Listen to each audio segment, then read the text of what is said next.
If you enjoy watching Common Ground online, please consider making a tax-deductible donation at lptv.org.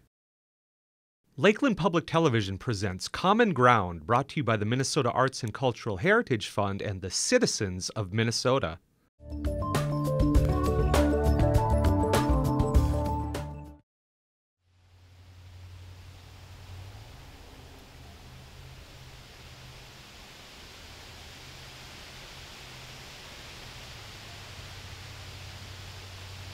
My name is Lindsey Owens. I'm a local artist. I grew up here in Cass Lake. I went to school in Bemidji at Trek North, and there I took some painting classes and kind of fell in love with art. And now I'm a student at the University of Minnesota Morris. I'm majoring in art, but during the summer right now I'm working at the Headwaters Science Center, and I got offered the opportunity to paint a little standout, put your face in mural that had to do with science, something that would be interactive with the public and they could learn a little bit something about it. So I'm really happy to have the opportunity.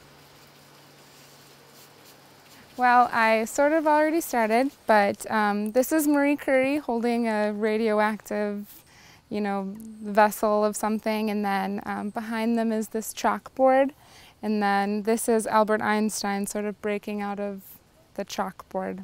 I have to do the background before I can do anything else. It's always best to do the background before, just because when you do the more detailed stuff, you don't want to have to do your background and then mess up on that and then have to redo the details. I have a photograph of each individual thing that I'm doing, so I sort of put them all together to make sure that the lighting is right, because there's so many things that you forget that they look like.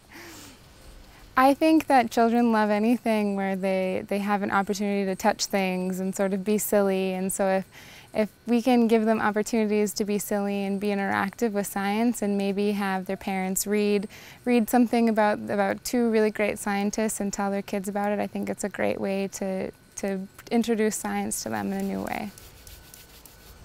There was a painting on this before, and it was outside of the Headwaters Science Center, and I saw families from all around the state and sometimes the United States come in and put their faces in this and not really think about it. So maybe if we incorporate science into it and they look at the Science Center, maybe they'll think about it a little bit more. I work with children all day long, all ages of children, and there's nothing more rewarding than seeing children interact with something and then understand it and be excited about learning. And I think that's the biggest thing, is instilling that learning is fun and it's beneficial to ourselves and our community. And I think teaching little kids that they can learn and that they can be proud of knowing things and learning science, I think that that's rewarding. I chose two scientists, Marie Curie and Albert Einstein, a male and a female. They've done great things in history, and together I'm trying to kind of play on nuclear physics. I think it's really hard for kids to understand abstract concepts, but I'm going to try to incorporate some really iconic images of it. Like Marie Curie is really well known for her work with nuclear fission and radioactivity, so I'm going to put a little sort of cartoon-esque diagram of it on there. Maybe kids can understand by looking at it, and then Albert Einstein's most famous equations are going to be written on a chalkboard behind him. I believe that when children look for role models and things that they would like to do, they don't, a young girl doesn't look up to an older man and say, I want to be like them. They try to find someone more like them to look up to. So I believe that having a variety of role models for our children is the most important thing, so they always have somebody to look up to and to want to be like and to aspire to be. So I believe that having both a male and a female scientist in this mural is a beneficial way to show children that there are role models for them. As a female, I grew up in the Headwaters Science Center, and I was always encouraged to understand science and to sort of be proud of it. And I believe that young girls especially have a hard time at being proud of knowing science and realizing that there are so many career options and so many opportunities in engineering and all of the other sciences, and they're not encouraged like they should be. To encourage children to learn science and be proud of that is very important for our community. A lot of scientific fields, they're pretty abstract, and it's hard to grasp without a visual. And so I think the most important part of art and science together is people don't think about all of the visuals in their scientific textbooks and how hard it would be to think about nanotechnology if we didn't have a visual to show us. I know a lot of female artists who have approached the scientific fields by becoming, illustrators for medical books or things like that. But I don't know, I think with sort of gender stereotypes, it's more approachable for women to be a part of science or a part of art than science. I feel like boys are always told that they're so strong, or you always tell your little boy, you're such a big boy, but girls are always told that they're so pretty, and you're such a fragile little cute girl, and they're never really told that they're smart. And so I believe that a lot of times girls are just sort of discouraged from being smart. It's not girls, from teenagers to seven-year-olds, when they really start to find themselves, they're sort of more consumed with being cute than being smart.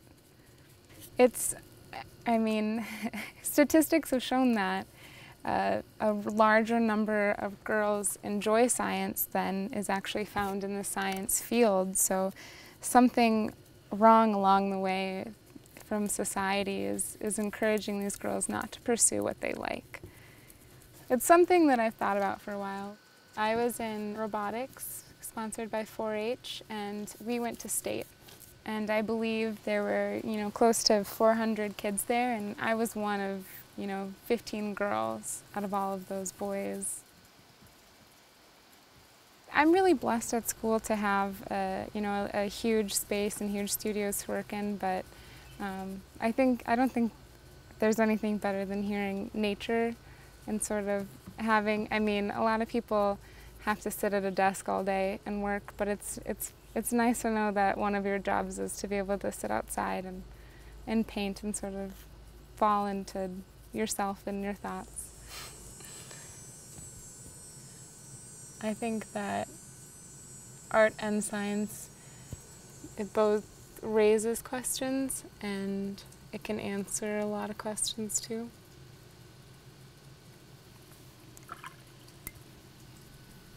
I think without art, people wouldn't realize how beautiful science is. It'd be hard to study planets and solar systems without being able to see them. And I think that that's the world's little way of creating art on its own.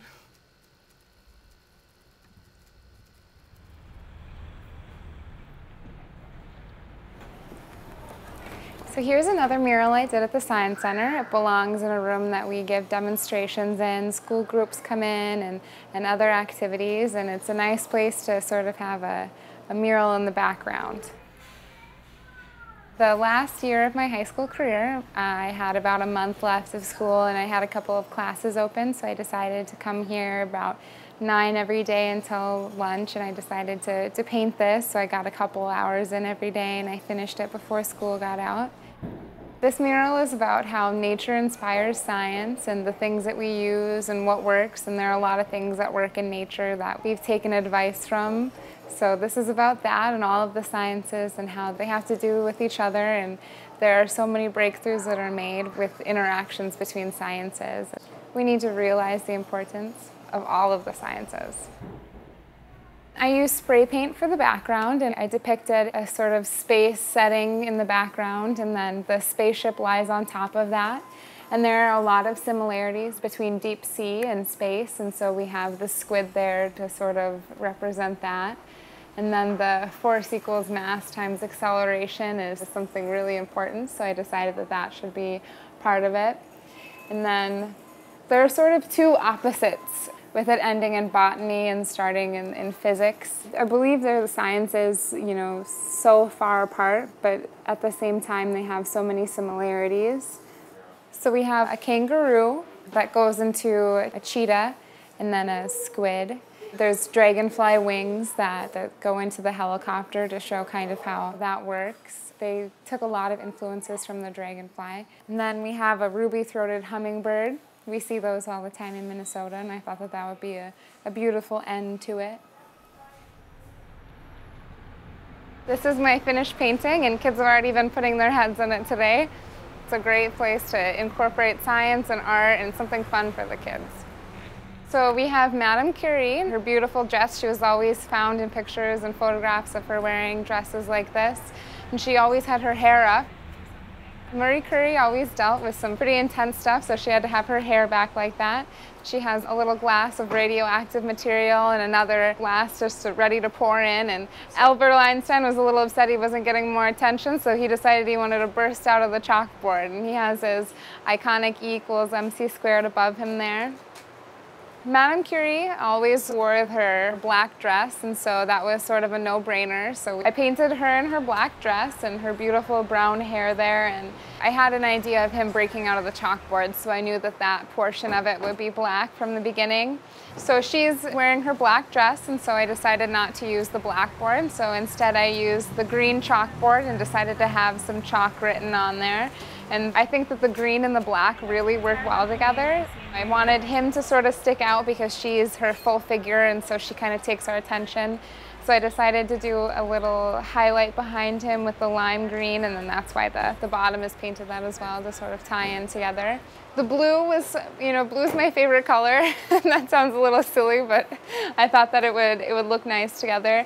I knew that I was going to write their names in red, and so I needed something that would balance it out because green and red are opposite colors, and I think it would look a little too silly if there was something drab, so I needed something to take attention away.